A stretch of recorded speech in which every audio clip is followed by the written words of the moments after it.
मुझे ये जो ड्रीम्स थे ये बचपन से ही आ रहे थे। यानी पहला ड्रीम तो तकरीबन 5 साल की उम्र में आया। फिर उसके बाद जब मैं 10-11 साल का हुआ तो फिर मुझे भी शौक़ हुआ कि मैं हातिमुन नबीयीन हज़रत मोहम्मद सल्लल्लाहु अलैहि वसल्लम उनकी ज़ियारत हो मुझे। तो उसमें फिर मैंने काफ़ी दरूद शरीफ भी पढ़ी और काफ़ी अल्लाह से दुआ भी की, लेकिन मुझे कोई ऐसा ड्रीम नहीं आया। तो फिर मैंने छोड़ दिया। तो लेकिन उसके कोई तकरीबन आप कह लें जब मैं 13 साल का हुआ फिर तो उसमें मैंने पहली बार अल्लाह और मोहम्मद सल्लल्लाहु अलैहि वसल्लम को अपनी ख्वाब में देखा। तो वो ड्रीम मैंने पहले शेयर किया ही हुआ है। वो क्रिकेट का एक मैदान होता है, उसमें और भी मेरे हम उम्र बच्चे जो होते हैं मेरी एज के, वो हम सब क्रिकेट खेल रहे होते हैं। तो अल्लाह मोहम्मद सल्लल्लाहु अलैहि वसल्लम से पूछता है कि आपने इन बच्चों में से जो सा बच्चा चुनना है तो आप उसको चुन के तो मुझे बता दें। तो फिर हज़रत मोहम्मद सल्लल्लाहु अलैहि वसल्लम सारे बच्चों को देखते हैं और आखिर में मेरी तरफ देखते हैं और मुझे ऐसे उंगली से इशारा करके कहते हैं कि या अल्लाह मैंने इस बच्चे को चुना। तो फिर अल्लाह कहता है कि अच्छा ठीक है, अब आए यहाँ से चलते हैं। तो वो दोनों चले जाते हैं, लेकिन मैं वहाँ पे खड़ा सोचता रहता हूँ कि आखिर हातिमुन नबीयीन मोहम्मद सल्लल्लाहु अलैहि वसल्लम ने मुझे ही क्यों चुना। यहाँ पे मुझसे अच्छे भी बच्चे थे, लेकिन उनमें से किसी को क्यों ना चुना। तो वो ड्रीम वहीं ख़त्म हो जाता है। तो उसके बाद ये ड्रीम्स आते हैं, थोड़े बहुत आते हैं। कभी बारिश हो रही है, कभी मेरे पीछे कोई पड़ा हुआ है और मैं अल्लाह मुझे उससे बचा लेता है। तो वो मुझे बाद में पता चलता है कि वो एक्चुअली मैं दज्जाल था। तो फिर जब मैं 17 साल का होता हूँ तो ये जो ड्रीम्स का जो सिलसिला है ना, ये कंटिन्यू होता है। यानी ये चलता है। तो उस वक़्त से ये चला हुआ और ये आज तक मुझे जो ड्रीम्स है ना वो आते हैं। यानी मैं अगर मैं सोया हुआ ना, कोई 15-20 मिनट के लिए भी मैं सोता हूँ तो मुझे कोई ना कोई ड्रीम आ ही जाता है छोटा मोटा। तो ये जो सिलसिला है ना वो आज तक ऐसे ही चल रहा है। और इसमें खातमुन नबीयीन हज़रत मोहम्मद सल्लल्लाहु अलैहि वसल्लम और अल्लाह इन्हीं ड्रीम में से कुछ ड्रीम्स होते हैं उनमें फिर वो आते हैं, और कुछ ड्रीम्स होते हैं जो उनमें नहीं आते लेकिन वो यानी आगे चल के फिर सच्चे होते हैं। तो मैं यही समझता रहा कि जो अल्लाह के जो वादे हैं, एक ड्रीम था जिसमें अल्लाह ने पहली बार मुझसे बात की, उसी में अल्लाह ने उन वादों का ज़िक्र किया था। वो ड्रीम मुझे आया था 94 में। तो उसमें अल्लाह कहता है कि कासिम, जो वादे मैंने तेरे साथ किए हैं मैं उनको पूरा कर दूँगा, और अगर मैं अपने वादे ना पूरे कर सका तो मैं तमाम जहानों का बादशाह नहीं हूँ। तो ये जो अल्लाह के वर्ड थे वो आज भी मुझे हूबहू वैसे ही याद है। तो अब मैं यहाँ पे ये समझता रहा कि अल्लाह के वादे बस ये हैं कि मुझे एक लड़की भी थी जो ड्रीम्स में आती थी। तो मुझे बस यही रहा था कि अल्लाह के वादे ये हैं कि मेरी उससे शादी हो जाएगी और हैप्पी एंडिंग हो जाएगी बस। तो मेरा कभी दूसरी तरफ ध्यान ही नहीं गया कि जो ड्रीम्स अल्लाह ने मुझे क़यामत से रिलेटेड दिखाए हैं, जिसमें आप कह लें major science of क़यामा, Yajuj Majuj, दज्जाल, ईसा अलैहिस्सलाम और फिर क़यामत के दिन के ड्रीम्स। तो मेरा उस तरफ कभी ध्यान नहीं गया। और ये मुझे ड्रीम्स आए थे 2003 से 2005 के बीच में। इस तरह के बहुत ज़्यादा ड्रीम्स आए जो दज्जाल, ईसा अलैहिस्सलाम, याजूज माजूज और साइन ऑफ क़यामा, ये जो ग़ज़वा हिंद और जो क़यामत के दिन के बारे में ड्रीम्स थे। तो मेरा कभी ध्यान ही नहीं गया कि अल्लाह के वादे ये भी हो सकते हैं। तो 2013 में जब वो लड़की मुझे छोड़ गई और मुझे भी यकीन हो गया कि वो मुझे नहीं मिलने वाली, तो फिर मैं यानी मेरी ड्रीम की तरह की सिचुएशन, मैं अपना सर पकड़ के बैठ गया और मैंने कहा कि मेरा तो सारा मैंने अपनी ज़िंदगी ज़ाया कर दी है, तो अब जो वक़्त गुज़र गया वो वापस तो नहीं आएगा। जनवरी 2014 में अल्लाह ने मुझे एक ख्वाब में बताया कि कासिम, मैंने उस लड़की के ज़रिए तेरी 20 साल आजमाइश की। मैं देखना चाहता था कि तू अल्लाह की रहमत से मायूस होने वालों में से तो नहीं है। तो मैं ड्रीम में इवन मैंने अल्लाह से एक तरह से गिला भी किया कि आखिर तूने एक लड़की के ज़रिए मुझे क्यों आजमाया। तो अल्लाह ने कहा, कासिम, मैंने तेरे इतने साल आजमाइश करनी ही थी, चाहे उसका तरीका कुछ भी होता। तो तुम अब घर जाओ और घर जाके तो आराम करो और मैं फिर तुम्हें बताऊंगा कि तुमने आगे क्या करना है। तो 20 या 22 अप्रैल 2014 इसमें अल्लाह ने पहली बार मुझे कहा कि कासिम, जो ख्वाब मैंने तुम्हें दिखाए हैं वो लोगों से बयान करो। मैं दुनिया वालों को दिखाना चाहता हूँ कि तुम कौन हो।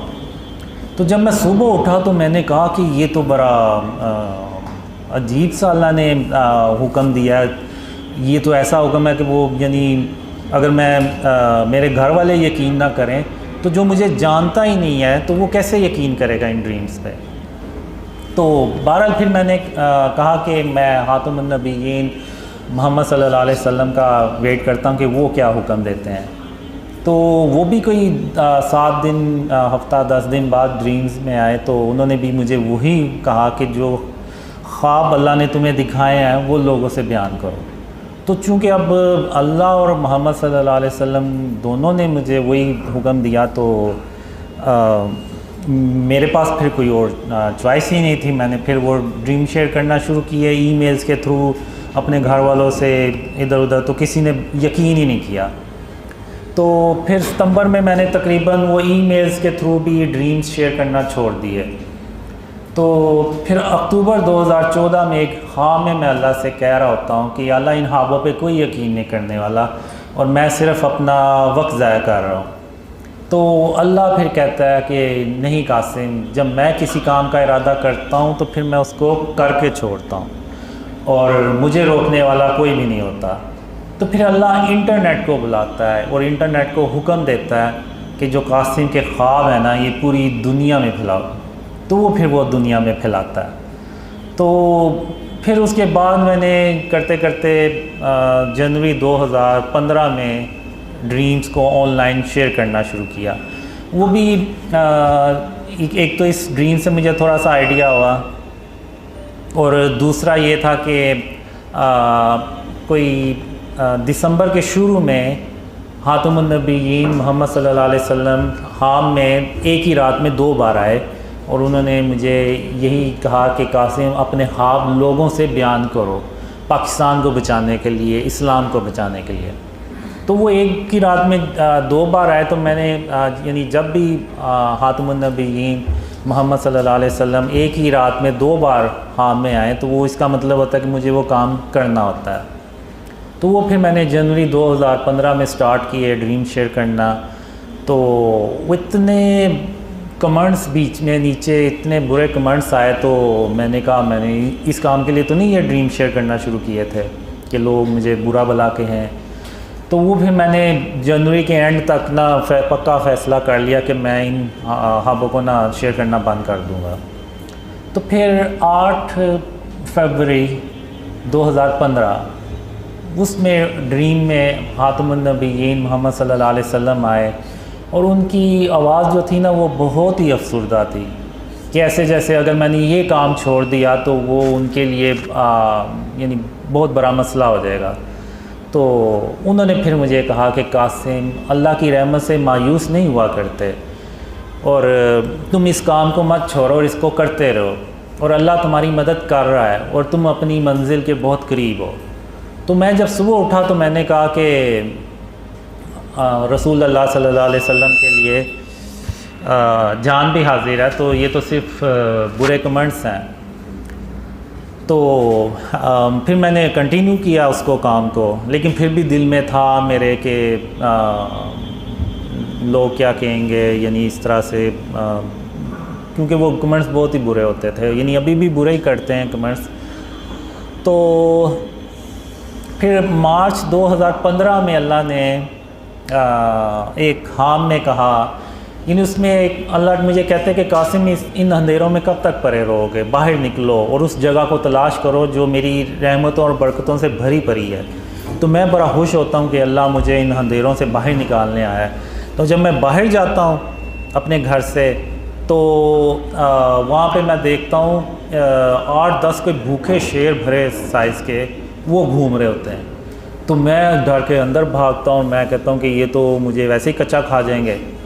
तो मैंने फिर अंदर आके अल्लाह से भी कहा। तो इसी दौरान वो फिर 3 कुत्ते होते हैं वो जो खिड़की से अटैक करने लगते हैं, लेकिन वो फेंस लगी होती है तो वो वहीं से टकरा के तो पीछे हो जाते हैं।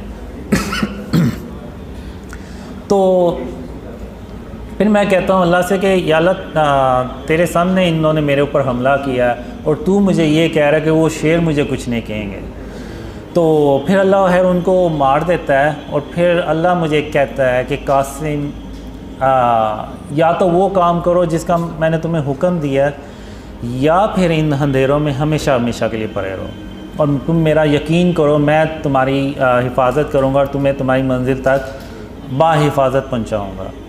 तो ये कह के अल्लाह वहाँ से चला जाता है। अब मैं उधर दीवार पे नीचे बैठ के तो सर टांगों में दबा के तो सोचता रहता हूँ कि और कहता हूँ कि मैं इधर भी अगर रहूँगा तो मौत मुझे यहाँ भी आ जानी है, लेकिन जैसा कि अल्लाह मुझे कहता है कि वो मेरी हिफाजत करेगा तो मुझे अल्लाह पे भरोसा करना चाहिए और बाहर निकलना चाहिए। तो फिर मैं वो बाहर निकलता हूँ। तो वो करते करते अल्लाह मुझे बचाते आ रहता है और मैं उस जगह पहुँच जाता हूँ। तो फिर अल्लाह मुझे कहता है कि कासिम क्या मैंने तुम्हें नहीं कहा था कि मैं तुम्हें तुम्हारी मंजिल तक बाहिफाजत पहुँचाऊँगा। तो फिर मैं अल्लाह से कहता हूँ कि हाँ या अल्लाह तूने अपनी बातें सच कर दिखाई। तो यहाँ पे फिर मैं कहता हूँ अल्लाह से कि अब मैं कल अपने जितने भी मेरे काम हुए मैं वो सारे कर लूँगा। तो फिर यहाँ पे अल्लाह सीरियस हो के ना मुझे कहता है अच्छा कासिम तो फिर मैं भी उसके बाद क़यामत कायम कर दूँगा। तो इस तरह के भी ड्रीम्स जो है ना काफ़ी मुझे आए जिसमें क़यामत का आखिरी दिन होता है और मैंने अपने काम करने होते हैं, लेकिन मैं हर ड्रीम में किसी न किसी वजह से अपने काम कंप्लीट नहीं कर पाता। लेकिन अल्लाह अपनी रहमत से क़यामत कायम नहीं करता और एक और दिन देता है जिसमें वो फिर मैं उससे अगले दिन जो होता है ना वो अपने सारे काम कंप्लीट करता हूँ। तो फिर जब अल्लाह ने मुझे ख्वाबों का हुक्म दिया शेयर करने का, तो फिर मैंने सोचा कि कहीं अल्लाह के वादे वो तो नहीं है जो मुझे एंड ऑफ टाइम से रिलेटेड आए थे, जिसमें हम ईसा अलैहिस्सलाम से जाके मिलते हैं और फिर वो क़यामत के दिन के ख्वाब। तो मैंने कहा हो सकता है अल्लाह के वादे जो है ना वो हों। लेकिन फिर भी जब मैंने ड्रीम शेयर करना शुरू किए तो मैंने कहा बस 2-4 लोग यकीन कर लेंगे, इससे ज़्यादा नहीं करेंगे। तो लेकिन फिर अब आज मैं देखता हूँ दुनिया भर से लोग ड्रीम्स पे अल्लाह की रहमत से उसकी मदद से बिलीव कर रहे हैं। ना सिर्फ बिलीव कर रहे हैं बल्कि एफ़र्ट्स भी कर रहे हैं, उनको आगे ड्रीम्स को फैला भी रहे हैं। तो मेरे लिए तो ये मौजज़ा है अल्लाह का, आप माने या ना माने, क्योंकि आज के दौर में जब हर कोई अपने काम में बिज़ी है, किसी के पास यानी इतना टाइम ही नहीं है कि इन चीज़ों की तरफ ध्यान दे। और ऐसे यानी जितने भी हैं सारे नाम हम आपस में कभी जानते थे एक दूसरे को, ना मुझे ये कभी जानते हैं ना कभी मिले, लेकिन फिर भी ये जो है ये ड्रीम्स फैला रहे हैं, वीडियोस बना रहे हैं और इस तरह से लोगों को यानी अक्सर के तो अपने यानी उनके अपने जो फ्रेंड थे उन्होंने भी उनसे फ्रेंडशिप तोड़ दी और उनके घर वालों में भी मसला हुआ, लेकिन फिर भी अल्लाह की मदद से और अल्लाह की रहमत से वो काम को कंटिन्यू कर रहे हैं। तो ये जो चीज़ है ये सिर्फ़ अल्लाह की मदद और उसकी रहमत से मुमकिन है, उसकी मदद के बगैर ये काम हो ही नहीं सकता, और वो भी स्पेशली आज के दौर में। तो मेरे लिए तो ये मौजज़ा ही है अल्लाह का, क्योंकि इसमें मुझे ड्रीम्स भी आए थे कि 2011 से 2013 में मैं कुछ ऐसे लोगों यानी जा रहा होता हूँ, कुछ रास्ते में मुझे ऐसे लोग मिलते हैं कि जिनको मेरे नाम का भी पता होता है, और उनमें से कुछ को इतना पता होता है कि अल्लाह ने मुझे किसी जगह जाने का हुक्म दिया है। और वो उनमें से ये भी कहते हैं कि हमें पता था आप यहाँ से एक दिन गुज़रेंगे।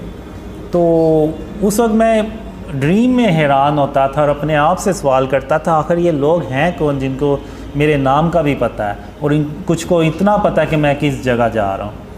तो ये सवालों के जवाब मेरे ख्याल से जब मैंने ड्रीम शेयर करना शुरू किए तो फिर मुझे ये जवाब मिले कि मैंने कहा शायद वो लोग आप ही हैं जिनको मैंने अपने ड्रीम्स में देखा और जिन्होंने मुझे पहचाना। तो अब आपने क्या सवाल पूछा था?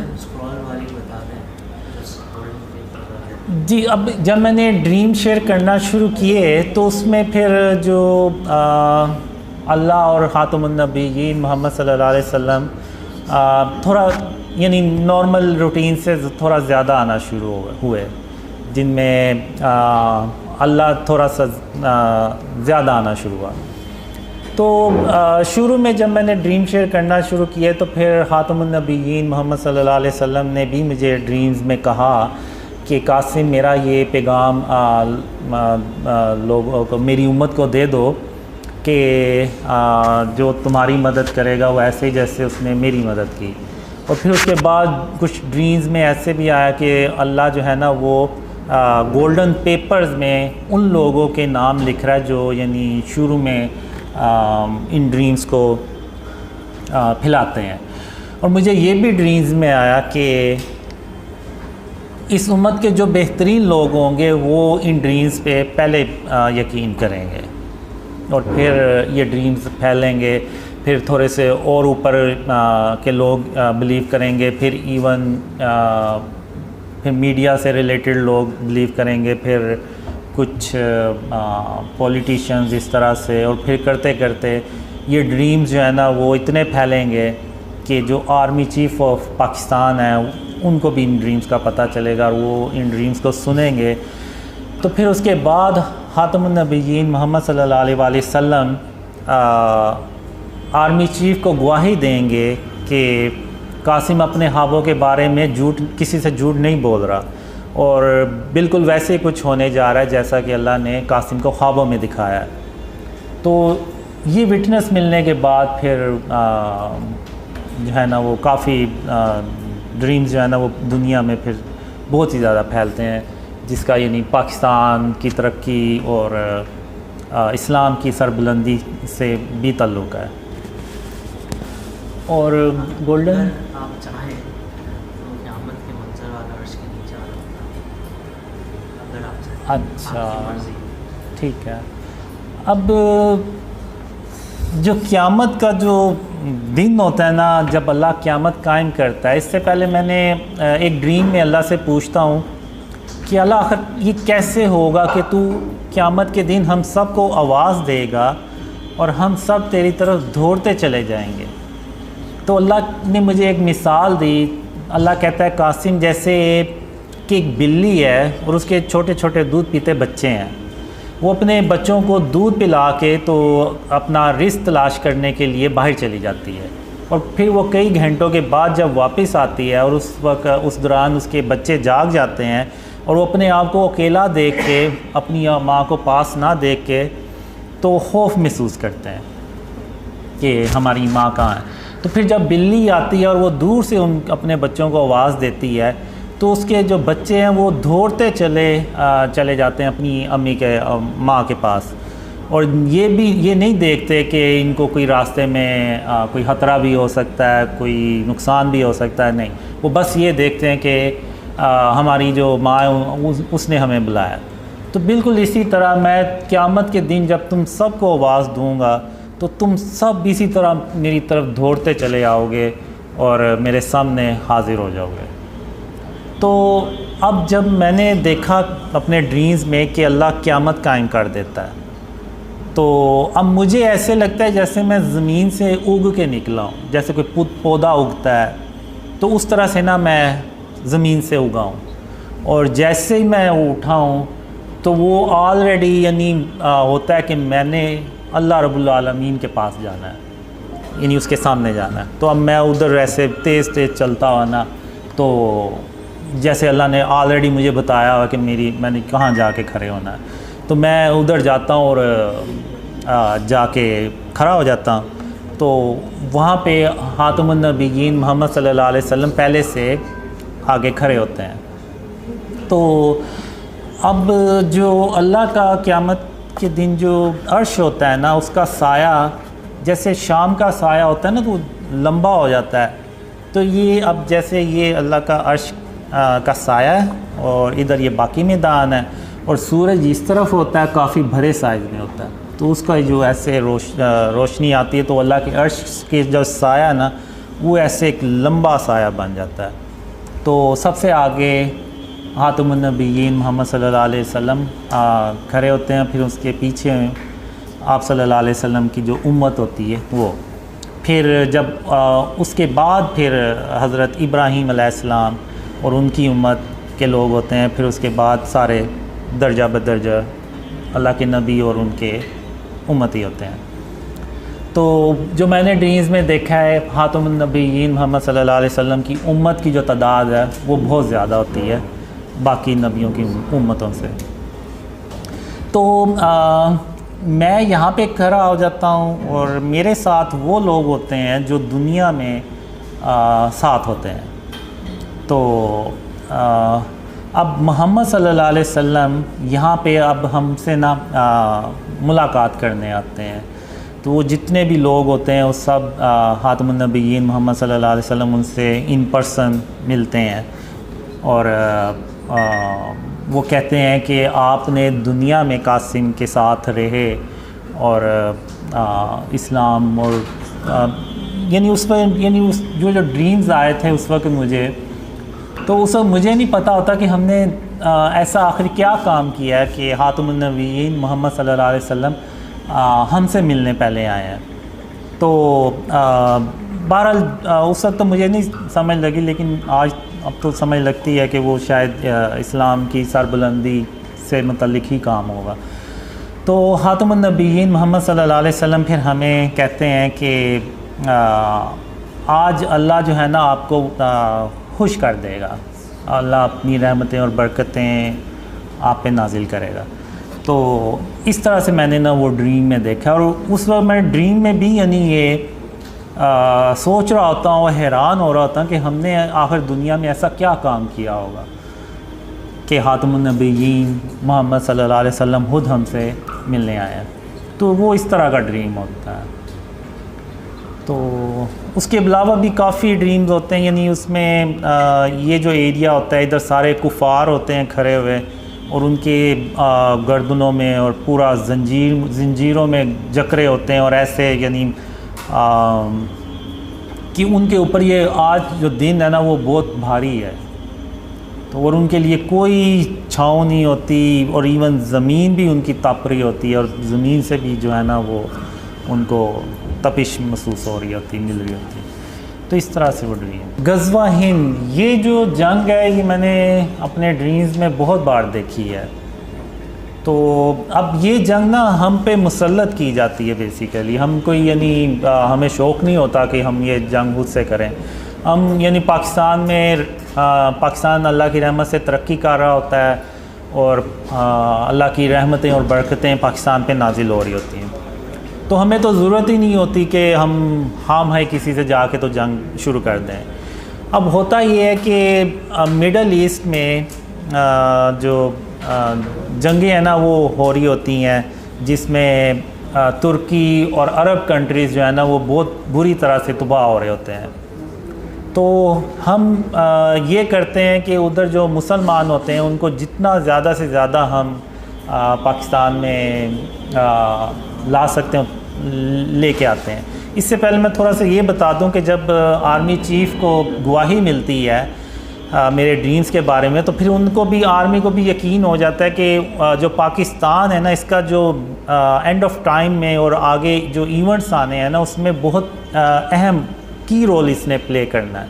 तो उस सिलसिले में फिर पाकिस्तान में रिफॉर्म्स होती हैं, जिसको आप कह लें कि इस्लामी सदारती निज़ाम जिसको आप कह लें। तो इस तरह से ना वो चेंज होता है सिस्टम। और जो दूसरा सवाल आपने पूछा है तो वो पाकिस्तान जो अल्लाह ने मुझे ड्रीम्स में दिखाया है कि जब तक हम शिर्क और उसकी इकसाम से पाकिस्तान को पाक नहीं करेंगे तो अल्लाह की मदद भी नहीं आएगी। अभी होता यह है कि हम जो भी प्लान्स बनाते हैं तो उसमें अल्लाह की मदद हमारे साथ नहीं होती, क्योंकि शिर्क जो है ना वो पाकिस्तान में जगह जगह भरा पड़ा है। अब शिर्क सिर्फ ये नहीं है कि अल्लाह के साथ किसी को शरीक ठहराना, ये जो स्टैचूज़ हैं, बुत हैं, आर्ट और कल्चर के नाम पे जो डेकोरेशंस बनाए हुए हैं और जो तस्वीर हमने बड़ी बड़ी बिल बोर्ड्स पर लगा के रखी हुई हैं, ये जो फ़िज़िकल चीज़ें हैं ये आपको जगह जगह नज़र आएंगी, ये भी फॉर्म ऑफ शिर्क है।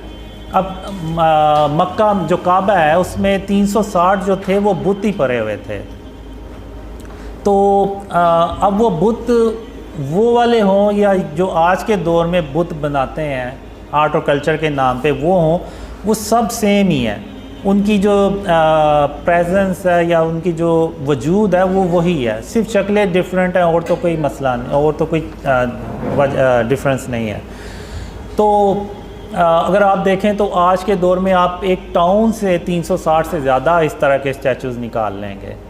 तो ये जो चीज़ें हैं ना ये सब फॉर्म ऑफ शिर्क में आती हैं। अब इब्राहीम अलैहिस्सलाम ने बुतों को तोड़ा, अब नौज़बिल्ला उन्होंने कोई उसको करना तो नहीं था लेकिन उन्होंने फिर भी तोड़ा, क्योंकि वो अल्लाह का हुक्म था और उन्होंने उस सरज़मीन को शिर्क से पाक करना था।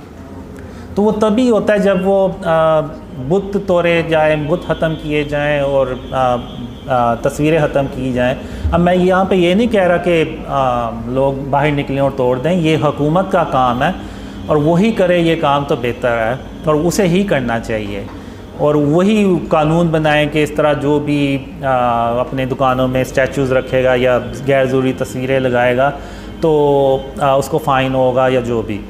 तो जब आर्मी चीफ़ को विटनेस मिलती है तो उसके बाद पाकिस्तान को शिर्क और उसकी इकसाम से पाक किया जाता है और फिर अल्लाह की मदद आती है, और जो हम प्लान्स बनाते हैं अल्लाह की मदद उसमें शामिल होती है। तो पाकिस्तान जो है ना वो तेज़ी से तरक्की करता है, और लेकिन दूसरी तरफ वो अरब कंट्रीज़ में डिस्ट्रक्शन होती चली जाती है और पाकिस्तान तरक्की करता चला जाता है और इंडिया से हज़म नहीं होता तो वो पाकिस्तान पे अटैक करने लगता है। तो उस वक़्त अल्लाह फिर 3000 काले रंग के जंगी जहाज़ भेजता है, और उन जंगी जहाज़ों को देख के तो इंडिया की अकेला पाकिस्तान पे अटैक करने की हिम्मत ही नहीं पड़ती।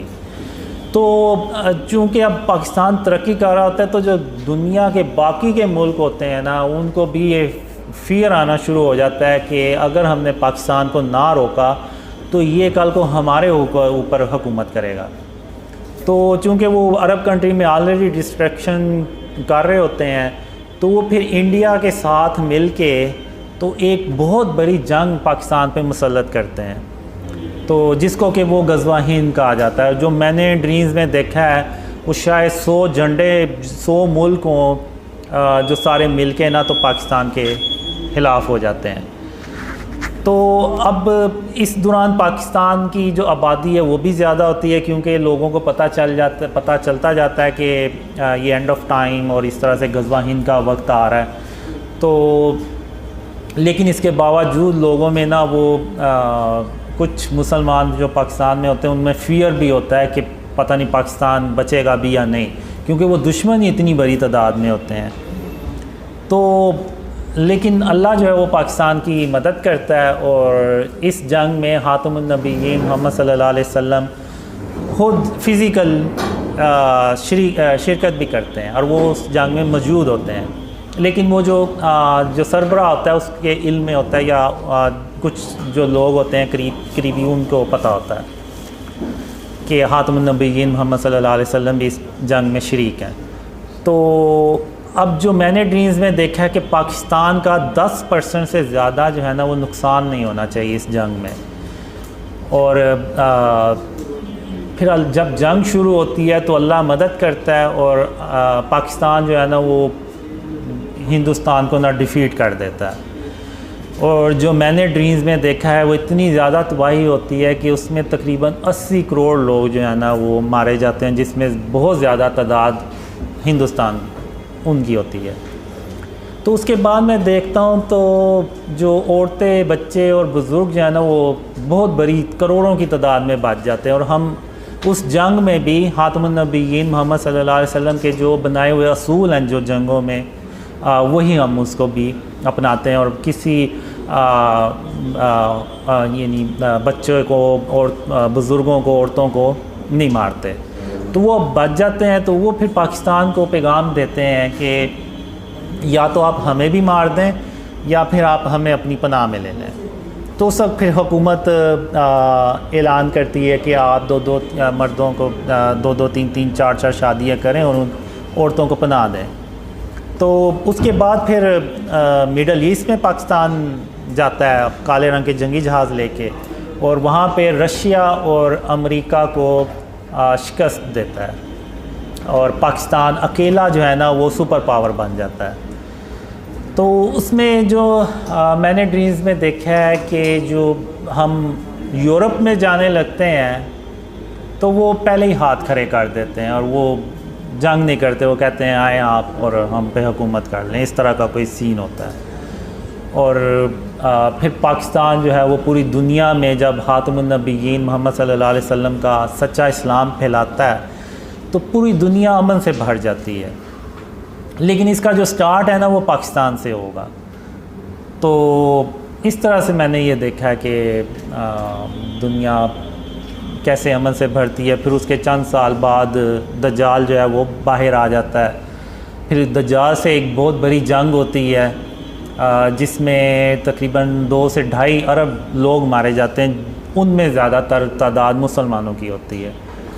तो फिर उसके बाद दज्जाल के बाद फिर ईसा अलैहिस्सलाम आते हैं। फिर जो मैंने ड्रीम्स में देखा है कि अल्लाह मुझे ना जब दज्जाल आता है ना तो कुछ लोग होते हैं, उनको अल्लाह कहता है कि इनको ले पहाड़ में ले जाके ना तो छुपा दो। अब वो एक पहाड़ होता है, उसके अंदर वो सारा तराशा होता है, अंदर पूरी एक बिल्डिंग सी बनी होती है, सब कुछ सारी सहूलतें होती हैं, अंदर रहने के लिए सारा फूड का इंतज़ाम होता है और वो वहाँ पे रहते हैं। और मैं उनसे कहता हूँ कि जब तक मैं ना हूँ आप लोगों ने इधर ही रहना है। तो फिर जब मैं दोबारा जाता हूँ तो वो ट्रेन पे उनको बिठाता हूँ और फिर वो ट्रेन पे हम जब जा रहे होते हैं तो याजूज माजूज रास्ते में हमारी ट्रेन पे अटैक करते हैं। तो अल्लाह जो है वो हमें बचा लेता है याजूज माजूज से भी। और फिर हम ईसा अलैहिस्सलाम के पास पहुँचते हैं और फिर ईसा अलैहिस्सलाम के साथ रहना शुरू हो जाते हैं। और फिर उसके बाद एक कोई बीमारी आती है जिसमें वो 2 से 3 हफ्ते में सारे मुसलमान जो है ना वो अल्लाह को प्यारे हो जाते हैं। तो उसके बाद शैतान जो होता है वो भी इंसानों की शक्ल में आ जाता है और जो कुफार होते हैं यानी वो बदतरीन लोग होते हैं।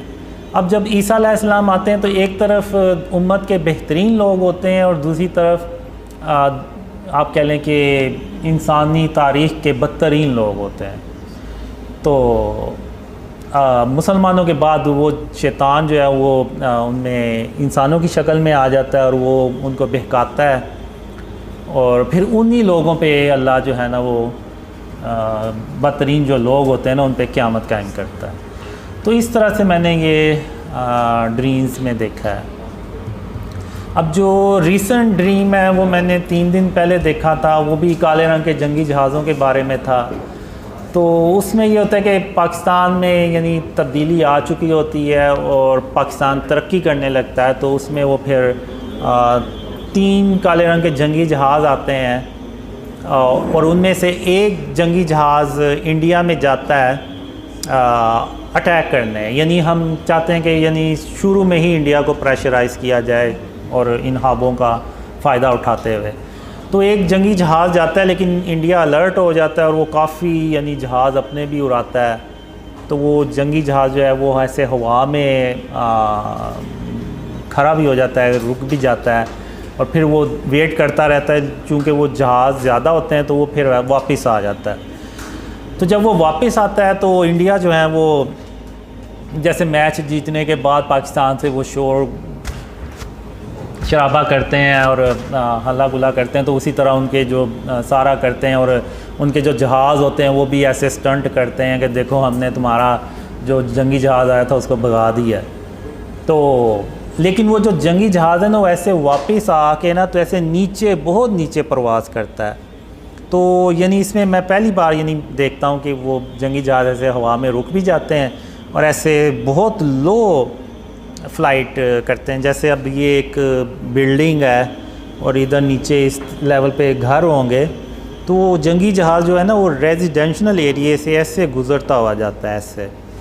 वरना नॉर्मली जो मिलिट्री जेट फाइटर्स होते हैं वो इतनी लो परवाज़ पे रेजिडेंशल एरिया से नहीं गुज़रते, लेकिन वो गुज़र आता है। तो मैं कहता हूँ कि ये तो यानी बड़ी टेक्नोलॉजी है इस जहाज़ में, ना सिर्फ जहाज़ में बल्कि वो पायलट्स में भी होती है, जाहिर सी बात।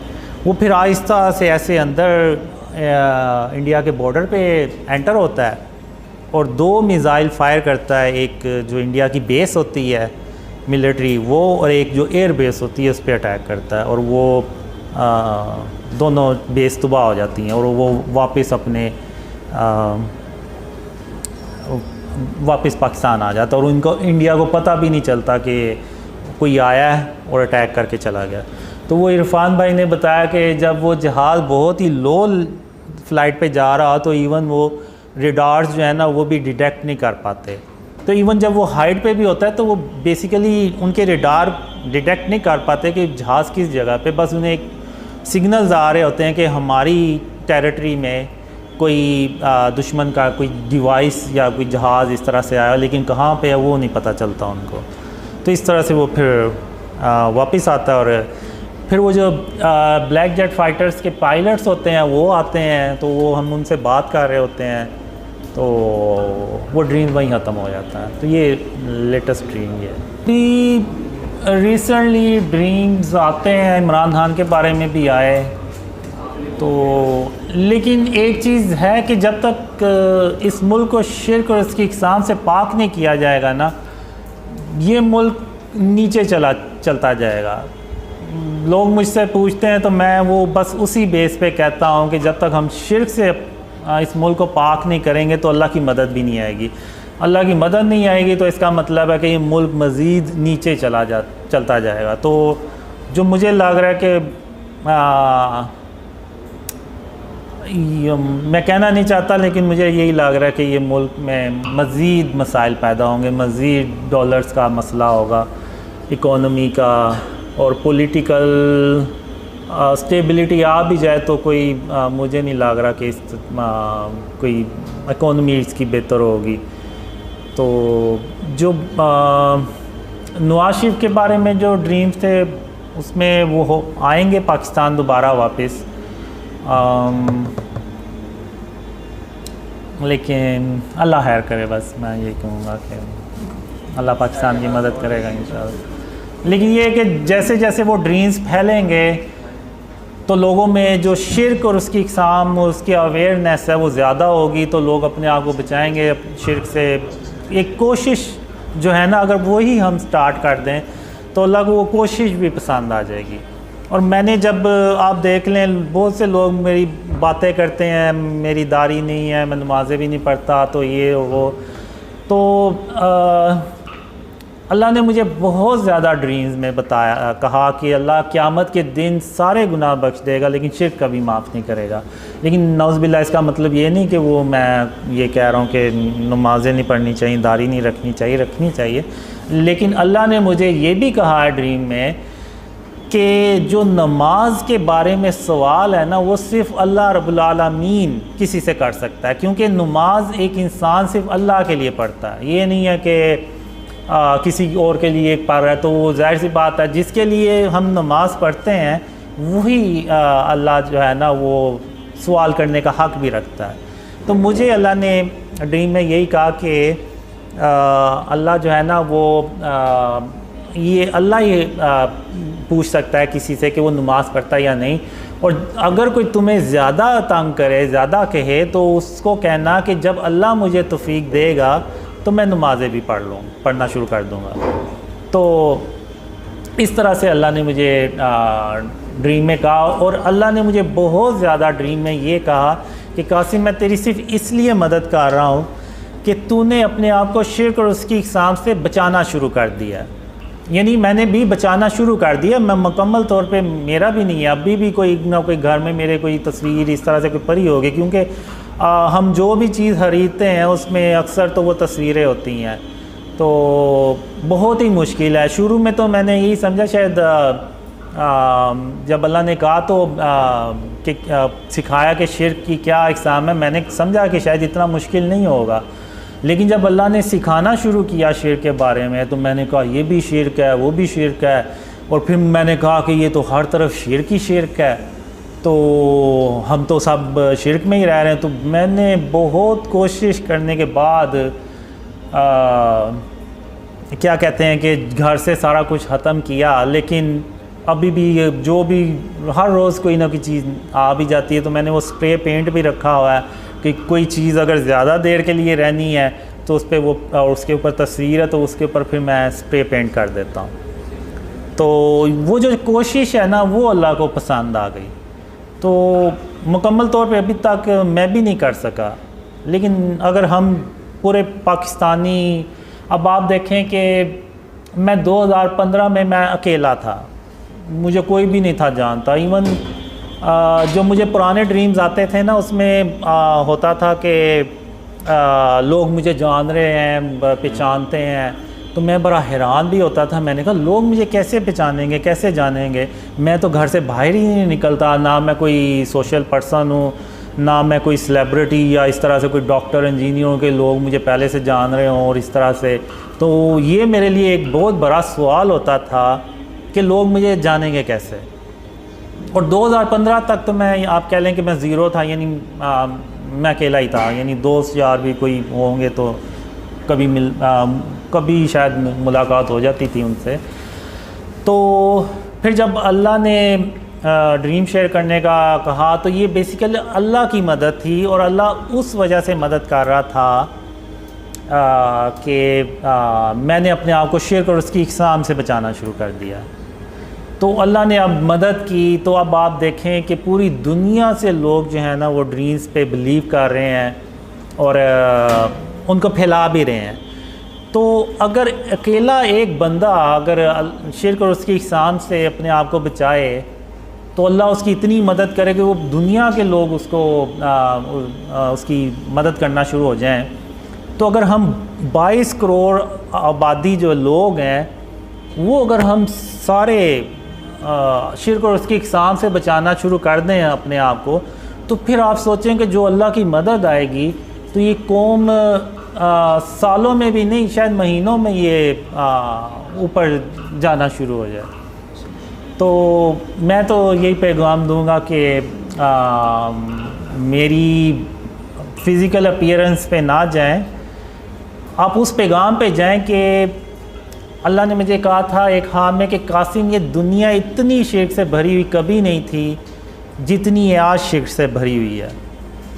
तो जब अल्लाह ने मुझे सिखाया, बताया कि शिर्क क्या है, तो वो हर जगह शिर्क ही शिर्क है। इवन हम जो मूवीज़ देखते हैं, ड्रामा देखते हैं, तो वो अल्लाह कहता है कि अल्लाह तमाम जहानों का परवरदिगार है, तमाम जहानों का रब है।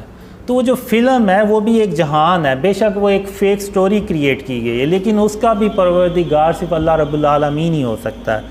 तो अब अगर हम इंडियन मूवीज़ देखें तो उसमें तो वो शुरुआत ही वो अपने बातिल हुदा से की तस्वीर से करते हैं, और अंदर भी वो दिखाते हैं कि जी वो बातिल हुदा ने उसकी मदद की हीरो की तो वो कामयाब हो गया, और वही स्टोरी फिर आगे हम शेयर करते हैं अपने दोस्तों से, यारों से। तो हम अगर दिल से नहीं माने लेकिन हम उस चीज़ को आगे बता तो रहे हैं ना, यानी हम किसी हद तक तो यकीन कर रहे हैं कि वो जो फ़िल्म थी उसकी स्टोरी सच्ची थी, नौज़बिल्लाह, यानी वो वाकई उसके बातिल हुदा ने उसकी मदद की और वो कामयाब हो गया। तो यानी वो उसकी बातिल हुदा की प्रेजेंस को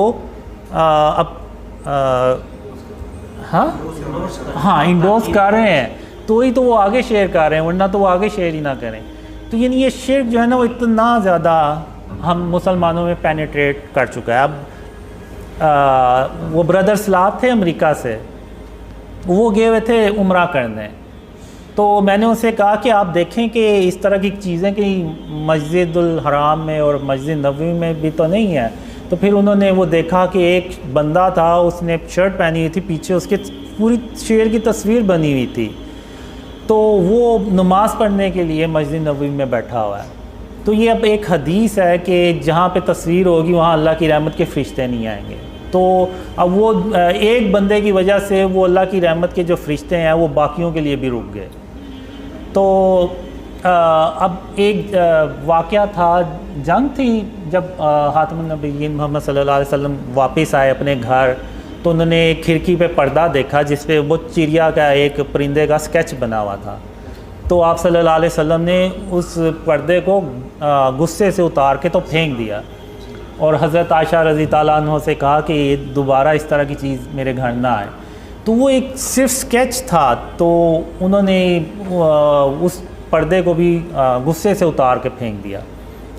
तो जो स्टैचूज़ हैं और ये सारा ये तो बहुत बड़ी बातें हैं। तो हमें जो है ना वो अपने आप को शिर्क और उसकी इक़साम से हर हाल में बचाना चाहिए। एक सवाल है तरफ से, वो कह रहे हैं कि when is the right time to come to Pakistan. ठीक है, सिस गोनिंग ये फरमानी, उन्होंने उनकी तरफ से सवाल आगे फॉरवर्ड किया। और दूसरी चीज़ है कि कोई आपको ख्वाब है दुखान के बारे में कि मोहम्मद हनीफ ने पूछा। दुखान धुआं क़यामत की बड़ी निशानियों में से एक निशानी, 10 बड़ी निशानियों में से एक बड़ी निशानी ये है। धुआं तो नहीं, मैंने डस्ट स्टॉर्म देखा है। वो जो बिल्डिंग होती है फ़लस्तीन के इलाके में बनती है, वो जब उसके बेस में एक धमाका सा होता है और वो पूरी दुनिया अरब कंट्रीज़ में फैलता चला जाता है। इतनी ज़्यादा वो धुआं होता है कि वो सूरज की रोशनी भी ज़मीन पे नहीं पा रही होती। अब वल्लाह आलम ये शायद सिंबॉलिक हो, वर्ल्ड वार 3 को रिप्रेजेंट कर रही हो, वल्लाह आलम। और दूसरा right time, the right time to come to Pakistan is when you see the dreams spread a lot, यानी जब बहुत ज़्यादा ड्रीम फैल जाएं और पाकिस्तान के हालात भी बेहतर होना शुरू हो जाएं, तो तब यानी इंशाल्लाह जब शिर्क का खात्मा होना शुरू हो जाए, जी जी, और हुकूमती लेवल पर जब ये उसूल बन जाए जी, तो तब means when you see dreams are spreading a lot and we Pakistani started to remove the shirk and its form within the country, then after it the help of Allah will come to Pakistan inshallah, because you are not a Pakistani who will come to Pakistan, so it will be very difficult for you guys to live here in this situation. The current situation is not good. So when the situation will be good, then you can come to Pakistan inshallah.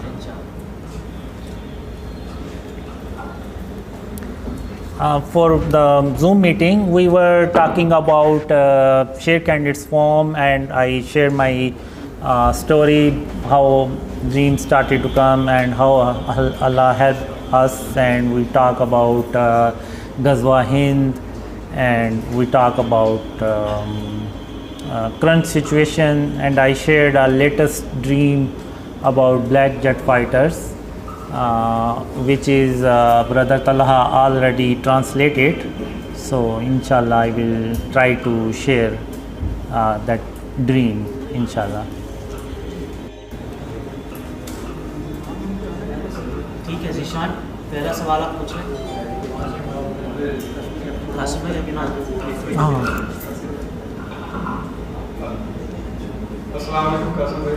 वालेकुम सलाम। कासिम भाई, मेरा ये सवाल है आपसे, जैसा कि आपने कहा कि आपने ड्रीम देखा था जिसमें आर्मी चीफ को आप सल्लल्लाहु अलैहि वसल्लम ख्वाब में आते हैं और फिर उसके बाद वो आपसे मुलाकात होती है और आपने अपने ड्रीम्स का बताते हैं।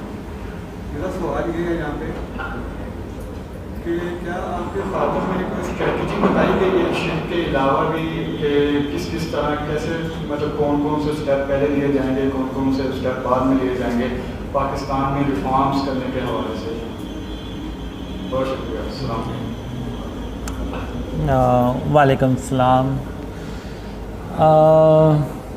जो आर्मी चीफ को जब विटनेस मिल जाती है तो फिर आर्मी जो होती है ना वो ये यकीन कर लेती है कि पाकिस्तान को आने वाले इवेंट्स में एक बहुत बड़ी रिस्पॉन्सिबिलिटी प्ले करनी है, और उसके लिए जाहिर सी बात है जब तक पाकिस्तान की इकोनॉमी स्टेबल नहीं होगी, मुल्क तरक्की नहीं करेगा तो ये चीज़ें भी नहीं होंगी। इवन एक ड्रीम में मुझे ये भी आया था कि पाकिस्तान आर्मी को अपनी जो तादाद है वो डबल कर लेनी चाहिए ताकि वो आने वाले इवेंट्स को इजीली हैंडल कर सके। तो इसके बारे में शिर्क के अलावा जो मुझे बहुत ज़्यादा ड्रीम्स में आया है कि क्या करना चाहिए। पहले तो यानी जो ड्रीम्स में आया कि वो ये है कि जो निचला तबका है, जो गरीब तबका है, उसको हमने खुशहाल बनाना है। जब नीचे वाली लेवल पे खुशहाली आएगी तो उसका जो असर है ना वो ऊपर तक जाएगा। तो इसमें फिर जो हमारी करंट रोड्स हैं और इसका जो सेवरेज सिस्टम है, इस तरह से ये भी ड्रीम्स में आया कि ये भी कैसे हमें करना चाहिए। और जो मैंने पुराने ड्रीम्स में देखा है उसमें ये है कि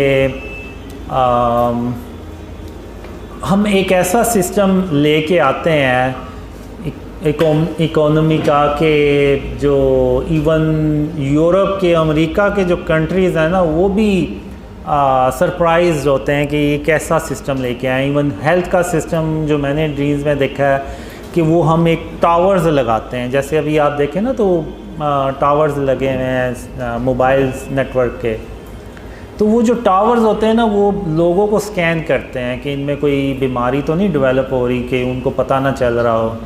अक्सर तो नहीं पता चलता जब तक कि वो सिम्टम्स ना आए, तो वो पहले से ही सिम्टम्स आने से पहले ही वो डिटेक्ट करके तो उसको यानी शुरू में उस बीमारी को पकड़ने की उन टावर्स में ना वो होता है कि वो अलर्ट कर देते हैं।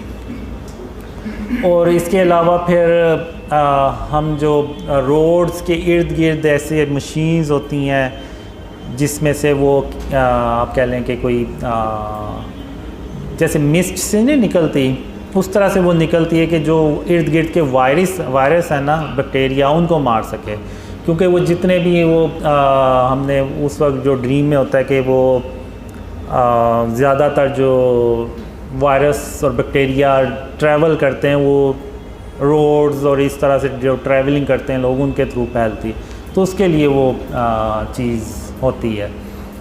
तो इस तरह से ड्रीम्स में आया। और फिर इतना मैंने देखा है कि पाकिस्तान में इतनी खुशहाली आती है कि कोई यानी आपको गरीब नहीं मिलता कि कोई जिसको कोई ज़रूरत हो खाने की या इस तरह से, तो इतनी यानी अल्लाह की रहमतें और बरकतें देखी हैं।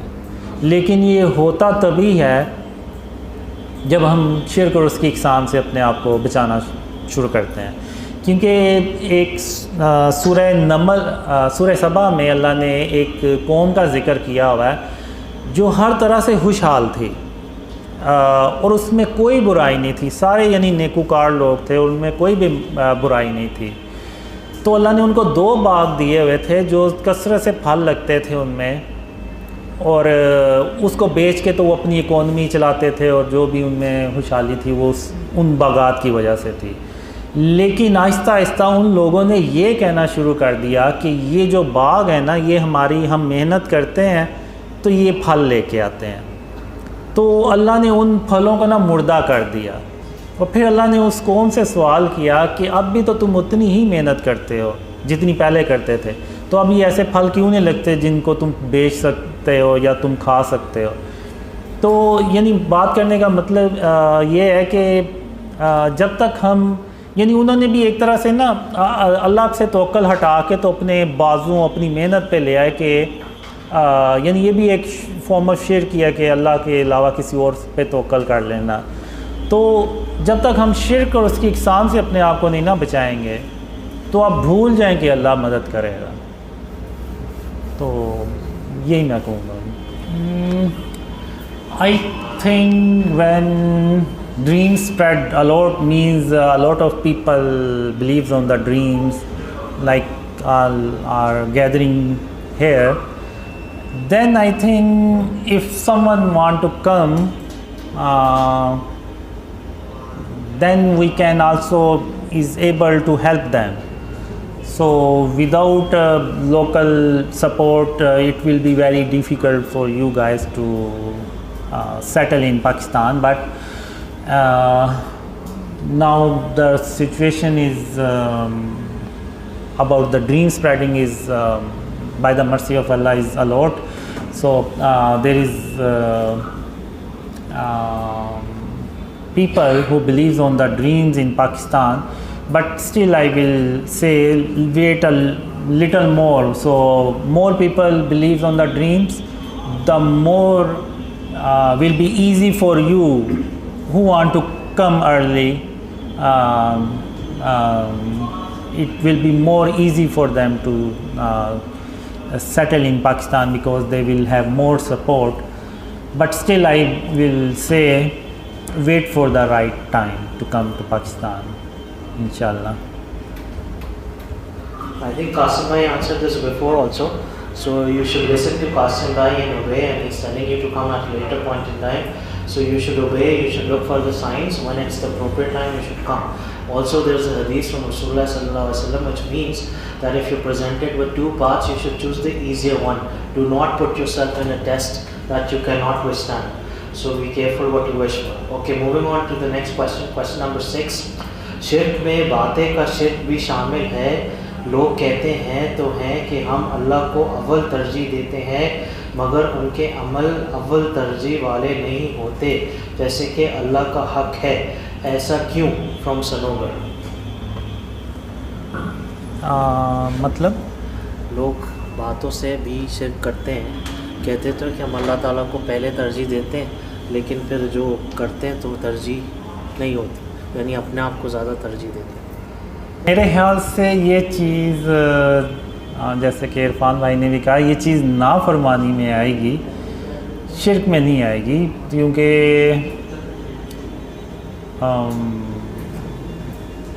शिर्क तो वो है कि जो यानी जैसे तस्वीरें हो गई, जैसे अगर कोई बंदा किसी को ये कहे कि he is the only hope, यानी यही आखिरी उम्मीद है, तो ये बातें शिर्क के ज़मरे में आएंगी. इस तरह की बातें हमें नहीं करनी चाहिए, क्योंकि हम इंसान हैं, तो इंसान गाफिल भी हो जाता है, लेकिन उसकी नीयत ये नहीं होती कि वो नौज़बिल्ला यानी शिर्क करे. अब जैसे मैं भी हूँ सुस्त और लेज़ी किस्म का, तो अब मैं भी बाज़ बातों में करता हूँगा, और जैसे मैं भी सो जाता हूँ, तो इस तरह से अज़ान हो रही है, नमाज़ नहीं पढ़ रहा, तो ये चीज़ें नाफरमानी में तो आएंगी, जैसे इरफान भाई ने भी कहा, लेकिन ये शिर्क के ज़मरे में नहीं आएंगी. शिर्क के ज़मरे में वो बातें आएंगी कि जैसे गरूर, तकब्बुर हो गया, और किसी के बारे में कह देना कि वो वही आखिरी उम्मीद है. तो ये चीज़ें शिर्क के ज़मरे में आती हैं. जैसे मुझे एक ड्रीम में अल्लाह ने कहा कि जब तुम चला करो तो अकड़ के मत चला करो, बल्कि आजिज़ी से चला करो और अपने सर को झुका के चला करो. फिर एक यानी उसके बाद फिर मैंने अपने आजिज़ी से चलना शुरू कर दिया, इवन सर को भी झुका के चलना शुरू कर दिया. तो यानी किसी ने कहा कि तू क्या गर्दन नीचे करके तो चलता रहता है. तो फिर एक दूसरे ड्रीम में हातिमुन नबिय्यीन मोहम्मद सल्लल्लाहु अलैहि वसल्लम ने मुझे कहा कि कासिम तुम इस नियत से सर को झुका के चला करो कि अगर मैं यानी इंसान ना होता और मुझे दुनिया के काम ना करने होते, तो मैं हर वक्त अल्लाह के आगे सजदे में रहता. तो इस नियत से तुम सर को झुका के चला करो. तो इसका मतलब ये नहीं है कि वो में नाफरमानी में ही आएगी ये चीज़ें, क्योंकि इंसान बहुत ही कमज़ोर पैदा किया गया. इवन मैं भी खुद भी अभी तो है नहीं, उस वक्त जब मैं अल्लाह की वादों का इंतज़ार करता रहता था, तो मुझे भी दिल में आता था पता नहीं अल्लाह के वादे कभी पूरे होने भी हैं या नहीं। फिर एक ड्रीम भी आया मुझे जिसमें अल्लाह सारे अपने वादे मुझसे किए हुए पूरे करता भी है, और अल्लाह मुझे कहता भी है कि कासिम अब तुम्हें कोई मुझसे गिला शिकवा तो नहीं है, मैंने सारे अपने वादे पूरे कर दिए हैं। तो फिर मैं अल्लाह से कहता हूँ कि या अल्लाह बस मुझे एक शख्स को कत्ल करने की इजाज़त दे दे। तो अल्लाह जो होता है ना वो बड़ा तेज़ी से मेरी तरफ आता है। अब ये नहीं कि अल्लाह को नहीं पता कि मैंने किसको करना है, लेकिन अल्लाह को पता होता है, तो वो अल्लाह बड़ा तेज़ी से मेरी तरफ आता है और मुझे कहता है कासिम क्या बात है, तुम किसको कत्ल करना चाहते हो। तो मैं अल्लाह से कहता हूँ कि अल्लाह मैं अपने आप को कत्ल करना चाहता हूँ कि मैं तेरे वादों के बारे में हमेशा शक में ही पड़ा रहा। तो अल्लाह आगे से कहता है कासिम मैंने इंसान को बहुत ही कमज़ोर पैदा किया है, तो तुम ये उल्टी बातें सोचना छोड़ दो और आओ अब मैं तुम्हें घर छोड़ देता हूँ। तो इंसान को अल्लाह ने ना बहुत कमज़ोर पैदा किया है।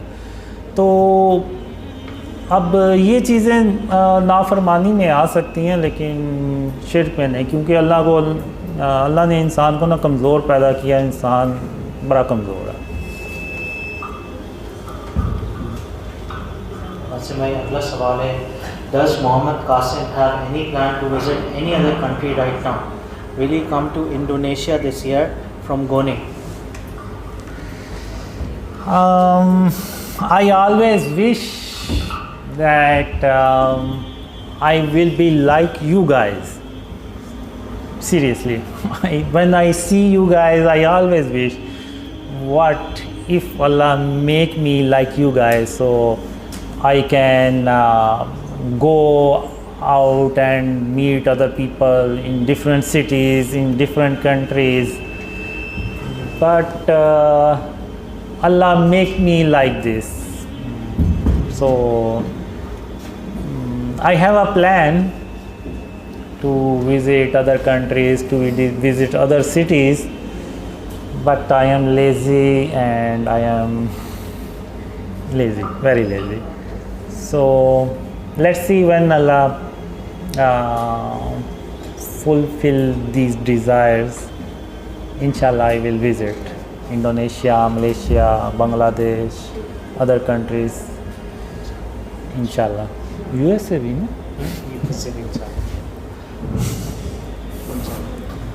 This is just the humility of Qasim bhai. Actually इनकी वालदा भी बीमार रहती हैं, so because Qasim bhai's mother is ill and she needs attention, and Qasim bhai is the only one with her right now. So I think that is one of the reasons that Qasim bhai is not traveling, or maybe he's seen some dreams that he's not sharing with us. So maybe because of that reason. Question number 8. Have brother Qasim seen any dream about Tabut Sakina, Mohammed Shiraz? Tabut Sakina पर आपने कोई ख्वाब देखा है? क्या ताबूत सकीना? ताबूत Sakina English में पूछा किसी ने? उर्दू में भी यही कहते हैं। Mohammad Siraj.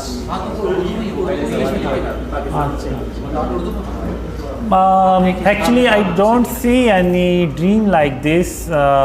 Tabut Sakina is a box, big box. Yes, something like that. ये तो you would know, ये also know. No, I did not see any dream like this. Sorry, मैंने इस तरह का कोई ड्रीम नहीं देखा।